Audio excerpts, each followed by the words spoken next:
C'est une telle joie de pouvoir vous retrouver dans ce 15 minutes de grâce et de vérité avec le pasteur Mickey Hardy. Et je suis sûre que vous êtes continuellement bénis et encouragés.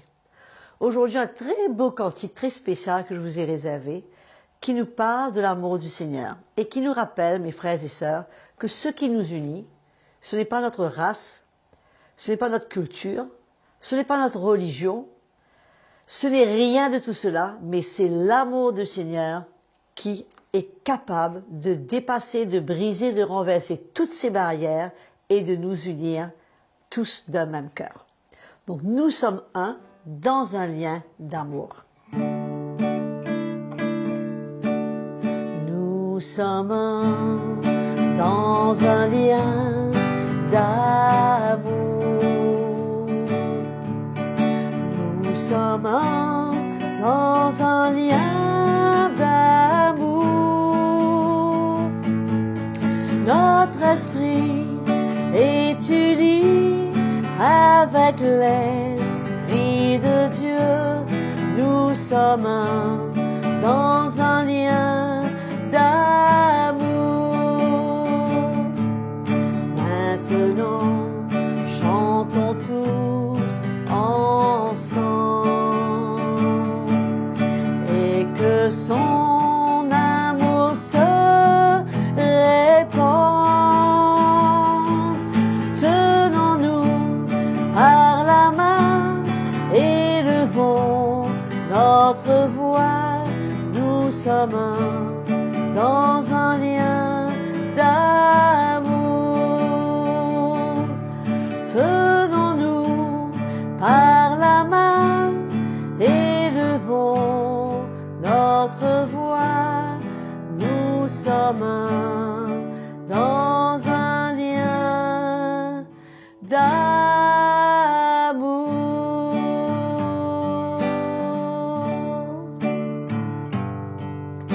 Alléluia. N'est-ce pas merveilleux que cet amour du Seigneur a pu nous rassembler au-delà de toutes choses. Alléluia. Nous sommes heureux de pouvoir accueillir le pasteur Mickey Hardy qui va continuer dans cette fameuse série des déclarations des apôtres. Il va nous parler de ce verset du livre des Colossiens qui nous dit comment il a effacé l'acte dont les ordonnances nous condamnaient. C'est assez compliqué. De quel acte parle-t-il? De quelle ordonnance parle-t-il qui nous condamnait? Donc, sans plus tarder, écoutons-le et découvrons ensemble ce que le Seigneur a mis à part pour chacun de nous aujourd'hui. Bonjour à tous, frères et sœurs, de par le monde, ici à l'île Maurice, ailleurs, nous vous accueillons et en même temps, un petit mot de remerciement à Audrey pour ce chant merveilleux que nous apprécions tous les jours. Notre programme, 15 minutes de grâce et de vérité. Et nous partageons sur les déclarations des apôtres. Et aujourd'hui, nous allons parler dans l'épître de Paul aux Colossiens, au chapitre 2, au verset 14. Je crois que c'est très important pour nous de comprendre ce qui a été accompli à la croix. Des choses que l'œil n'a pas vues. Vous savez, quand les disciples du Seigneur et tous ces gens qui étaient là, au moment de sa mort, où il a rendu l'esprit, personne n'a vu avec ses yeux les choses extraordinaires, puissantes, qui se sont passées dans l'esprit. Beaucoup n'ont pas compris. Et malheureusement, aujourd'hui, dans l'Église, il y a beaucoup qui ne saisissent pas les choses qui se sont passées dans l'esprit, sans que l'œil naturel ne peut voir.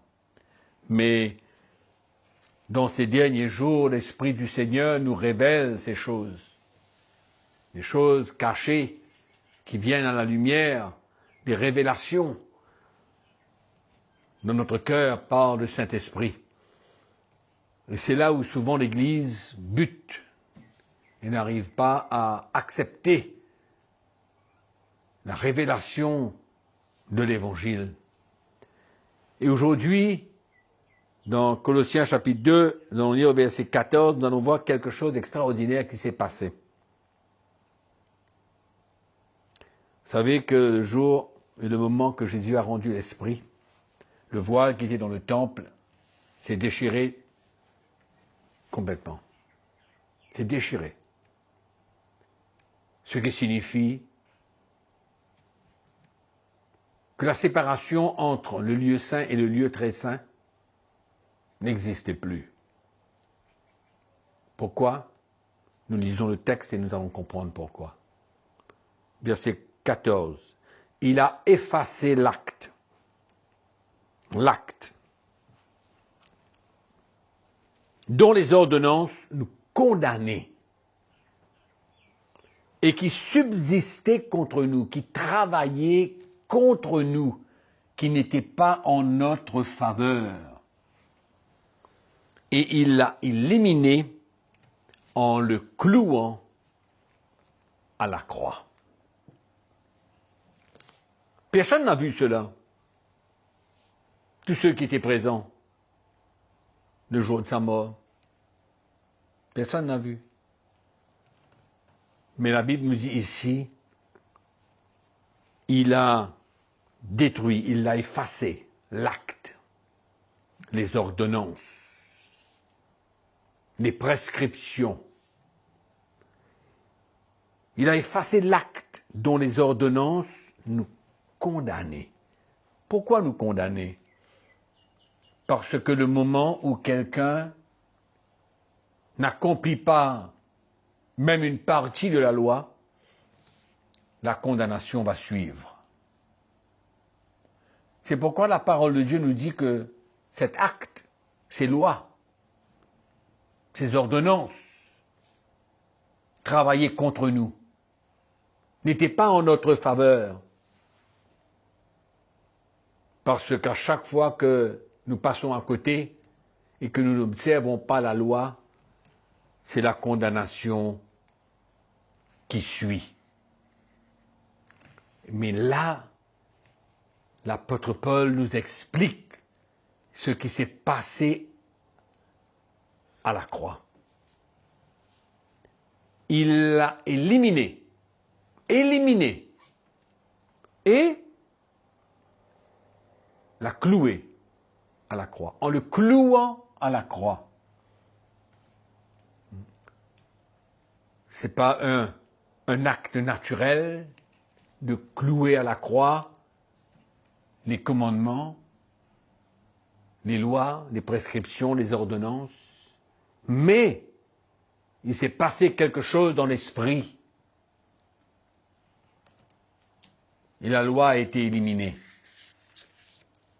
La loi a été éliminée. Il l'a cloué à la croix. C'est très important pour nous de comprendre cela, parce que beaucoup de chrétiens vivent encore sous la loi, vivent encore sous la pression de la loi, le légalisme, qui emprisonne le chrétien, qui transporte des fardeaux qu'il ne doit pas transporter. Mais malheureusement, la révélation de ce qui s'est passé à la croix est quelque chose d'inconnu pour beaucoup de chrétiens, et même beaucoup de pasteurs. Dans l'Épître aux Romains, je vais vous lire juste un verset.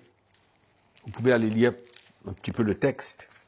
Et dans un verset, au chapitre 10, dans le verset 4, Romains chapitre 10, verset 4, l'apôtre Paul nous dit « Car Christ est la fin de la loi pour la justification de tous ceux qui croient. » Il n'y a pas plus clair, si nous voulons être honnêtes et sincères, si nous voulons accepter la parole de Dieu telle qu'elle est, si nous voulons obéir et nous soumettre à la parole de Dieu, Christ est la fin de la loi pour la justification de tous ceux qui croient. Amen. Premièrement, on n'obtient pas le salut ni la justification par les œuvres de la loi, mais par la foi. L'exemple fut donné depuis Abraham. Il a été justifié par la foi et non par les œuvres. Amen. Donc, ce verset de Colossiens chapitre 2, verset 14, est vraiment à être médité, compris, révélé à beaucoup de chrétiens.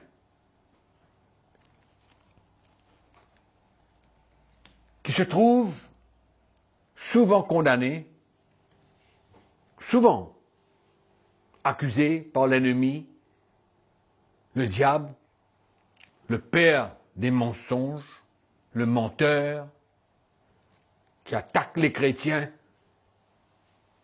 parce qu'ils ont chuté, parce qu'ils sont tombés, parce que la loi dit le contraire. Mais combien de temps on va vivre dans cet état d'esprit? Il faut arrêter. Il faut accepter que la loi a été clouée à la croix. Et que nous ne sommes plus sous ce régime. La parole de Dieu nous dit, dans Galates chapitre 5, l'apôtre Paul est assez clair. Il dit, marchez par l'esprit. Celui qui marche par l'esprit n'accomplira pas les désirs de la chair. C'est un texte. Et le deuxième texte important, plus important, il dit, si vous êtes conduit par l'esprit, vous n'êtes pas sous la loi. Amen. Si on est conduit par l'esprit, on n'est pas sous la loi. C'est la déclaration de l'apôtre Paul dans l'épître aux Galates. Je pense que c'est dans le verset 18, exactement. 18. Amen. Donc, mes frères et sœurs, quelle bonne nouvelle. Quelle nouvelle extraordinaire. On ne doit plus être condamné. Paul dit bien, il n'y a plus de condamnation pour ceux qui sont en Jésus-Christ.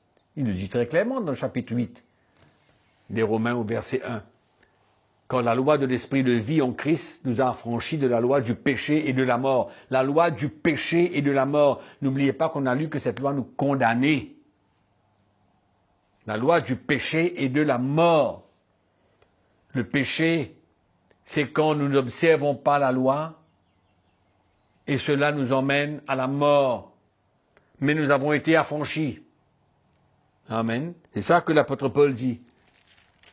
Quand la loi de l'esprit de vie en Christ nous a affranchis de la loi du péché et de la mort. Acceptons la vérité. Ne nous battons pas contre notre intelligence, contre notre sagesse, ou bien contre les choses que nous avons acceptées depuis des années dans notre marche chrétienne. Acceptons que nous ne sommes plus sous la loi, nous sommes sous la grâce. C'est pourquoi Paul dit, dans l'épître aux Romains, que le péché n'a plus de pouvoir sur nous parce que nous sommes sous la grâce et nous ne sommes pas sous la loi. Amen. Donc le péché n'a pas de pouvoir de nous condamner. Même si on passe à côté. Quelle bonne nouvelle, mes frères et sœurs. Quelle nouvelle extraordinaire, afin de ne pas marcher sous la condamnation, mais de marcher par la grâce, recevoir le pardon de Dieu quand nous nous repentons de nos péchés et nous continuons la route. Ça, c'est la vie chrétienne incomparable à toute autre forme de religion. Ne nous plaçons pas sous une forme de religion, mais nous sommes libres de servir le Seigneur sous la grâce. Amen. Que le Seigneur vous encourage. Ne soyons pas condamnés. Ne restons pas dans l'ignorance. Amen. Donc, avant de se retrouver la prochaine fois, entre-temps, que la grâce du Seigneur soit avec vous. Et n'oubliez pas encore comme d'habitude, que nous vous aimons. Amen. N'est-ce pas que la parole de Dieu nous fait du bien et elle nous libère? C'est tellement bon que nous soyons rappelés, mes frères et sœurs, que nous ne sommes pas sous cette ancienne alliance, on ne vit pas sous ce joug de la loi, mais nous sommes maintenant sous le joug du Saint-Esprit. Je suis sûr que vous avez été encouragés et bénis, et c'est pour ça que je vous encourage à peser cette petite clochette, à cliquer sur la clochette, à vous enregistrer sur notre chaîne CTMA YouTube afin de recevoir toutes les notifications. Continuez à nous écrire sur l'adresse qui est affichée sur votre écran, à nous poser vos questions, à nous envoyer vos témoignages. Et surtout, mes frères et sœurs, ne manquez pas de partager ce programme et ces liens autour de vous afin que de plus en plus les gens puissent s'abonner et qu'ils puissent être encouragés et bénis par l'évangile que nous entendons et que nous recevons. Que le Seigneur vous bénisse et je vous dis sans faute au prochain rendez-vous avec le pasteur Mickey Hardy. Jusque-là, n'oubliez pas que Jésus est vivant, qu'il vous aime et qu'il veut prendre soin d'un chacun de vous.